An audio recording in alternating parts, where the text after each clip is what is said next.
ഗാസയിൽ വെടിനിർത്തില്ല എന്ന് ജൂത സൈന്യം കടുപ്പിക്കുമ്പോൾ ഗാസയിൽ സൈന്യം പൂർണ്ണമായും പിന്മാറാതെ ബന്ദികളെ മോചിപ്പിക്കില്ല എന്ന് ഹമാസും കടുപ്പിക്കുകയാണ്. ശരിക്കും ഈ അവസരത്തിന് കാത്തിരുന്നത് പോലെയാണ് ഇപ്പോൾ ഇസ്രായേലിനെതിരെ അറസ്റ്റ് വാറന്റ് പുറപ്പെടുവിക്കണമെന്ന് അന്താരാഷ്ട്ര നീതിന്യായ കോടതിയുടെ ചീഫ് പ്രോസിക്യൂട്ടറായ കരീം ഖാൻ ആവശ്യമുന്നയിച്ചിരിക്കുന്നത്. ഗാസയിലെ ഇസ്രായേലിന്റെ കടന്നാക്രമണത്തിന് കാരണക്കാരായ പ്രധാനമന്ത്രി ബെഞ്ചമിൻ നെതന്യാഹുവിനും മറ്റ് ഇസ്രായേൽ ഹമാസ് നേതാക്കൾക്കുമെതിരെ അറസ്റ്റ് വാറന്റ് പുറപ്പെടുവിക്കണമെന്ന് അന്താരാഷ്ട്ര നീതിന്യായ കോടതിയുടെ ചീഫ് പ്രോസിക്യൂട്ടറായ കരീം ഖാൻ ആവശ്യപ്പെട്ടിരിക്കുന്നു. ഇസ്രായേൽ പ്രതിരോധ മന്ത്രി യോവ് ഗാലന്റിനും ഹമാസ് നേതാവ് യഹ്യ സിൻവറിനുമെതിരെ വാറന്റ് പുറപ്പെടുവിക്കാനും ഖാൻ ആവശ്യപ്പെട്ടിട്ടുണ്ട്. ഹമാസ് നേതാക്കളായ മുഹമ്മദ് ദൈഫ്, ഇസ്മായിൽ ഹാനിയ എന്നിവരും വാറന്റ് പുറപ്പെടുവിക്കേണ്ടവരുടെ പട്ടികയിലുണ്ട്. എന്നാൽ ഇവർ ഇസ്രായേൽ ആക്രമണത്തിൽ കൊല്ലപ്പെട്ടു. ഇരയെയും വേട്ടക്കാരനെയും തുല്യരായി കാണുന്ന സമീപനമാണ് പ്രോസിക്യൂട്ടറുടേത് എന്ന് ഹമാസ് പ്രതികരിച്ചു.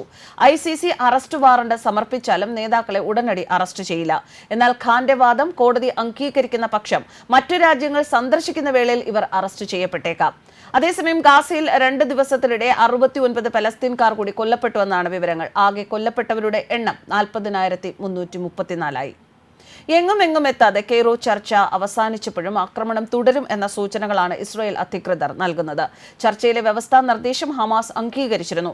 ഗാസയിൽ നിന്ന് ഇസ്രായേൽ സൈന്യം പുറത്തു പോവുക, വടക്കൻ ഗാസയിലെ വീടുകളിലേക്ക് ജനങ്ങളെ മടങ്ങാൻ അനുവദിക്കുക, ഗാസ പുനർനിർമ്മിക്കാൻ അന്താരാഷ്ട്ര ഇടപെടൽ നടത്തുക, ഇസ്രായേലിലെ ജയിലിലുള്ള പലസ്തീനികളുടെ മോചനം തുടങ്ങിയ ആവശ്യങ്ങളിലൂന്നിയാണ് ഹമാസ് നിർദ്ദേശം അംഗീകരിച്ചത്.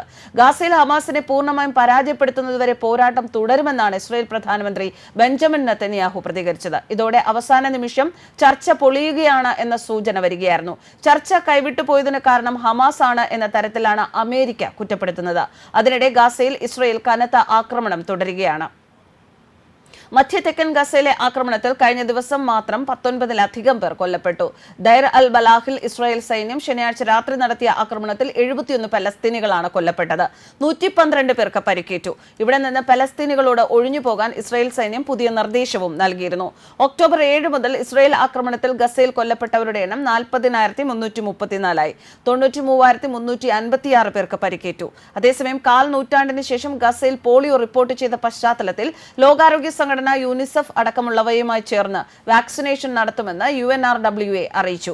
10 വയസ്സിന് താഴെയുള്ള 6 ലക്ഷം കുട്ടികൾക്കാണ് വാക്സിൻ നൽകുക. ഖാൻ യൂണിസിൽ 2 മാസത്തിനു ശേഷം യൂറോപ്യൻ ആശുപത്രിയുടെ പ്രവർത്തനം പുനരാരംഭിച്ചിട്ടുണ്ട്. ഇസ്രായേൽ ആക്രമണത്തെ തുടർന്നാണ് ആശുപത്രി പ്രവർത്തനം മുടങ്ങിയത്. ന്യൂസ് ഡെസ്ക് കർമ്മ ന്യൂസ്.